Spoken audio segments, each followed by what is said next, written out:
Luke, how do you think you performed today? I think I did all right. Like I said previously, I'm a big perfectionist and overthinker. I think good's never good enough for me. I'm always, reaching for bigger heights. We had a speaker the other day who, kind of harped on doesn't matter, get better. And I think I kind of lived by that. But it was a great time. I had a lot of fun. Do you feel like you're ahead in the quarterback battle after today? I just try to go out every day and play hard and get better. That's all I can do. So specifically, what did work and didn't work for you today, do you think? At times it was difficult because, we had some guys down, like Mingo and some others. But, I think we did a good job executing. There was times I didn't think my ball spun very well today. Wasn't as clean as I felt like I needed to be, but we scored 41-something points or something like that, and not much more you could ask for. Where have you kind of seen improvement in your game this spring, you think? I think I've just gained so much confidence. I think confidence for a quarterback is their biggest asset, and I think last year I lacked a lot of it, just being new and trying to get comfortable around a bunch of new guys, but.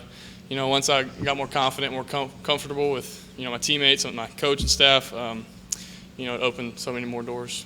Luke, you got the draw play behind the first offensive line. What did you think about their play today? How did they protect? They did great. I think that's one of the best five in the country. They're some of my best friends, and there's nobody else I would want to play for. It's kind of like a 7-on-7 tournament at times with how much you guys were throwing the ball today. Did you expect that coming in? Did you know you were throwing it? Yeah, I guess so. With Kiffin, he's going to put on the show, and I guess throwing the ball downfield and being explosive is kind of his thing. But yeah, I did expect it. We have so many good backs, but we try to push the ball down the field too. How has Lane kind of helped you this spring develop? Like you talked about growing from a confidence standpoint and also growing from it being your second time around here. But how has Lane helped you? What are those kind of meetings been like to help you kind of take that next step? Obviously Matt, being gone, there was so much one-on-one time with him and Matt, and obviously not a whole lot with me. With him being gone and a new chapter being turned, there was a lot more time with him. I think just being around him, with him sitting in meetings every day, giving coaching points, it was great. But like I said, it's just about getting more confident, more comfortable with the people you do it with every day, and that can be coaches, players, trainers. It's just about being more confident and more comfortable. What does the offseason hold for you? What do you do over these coming months that afford you the opportunity to win this job?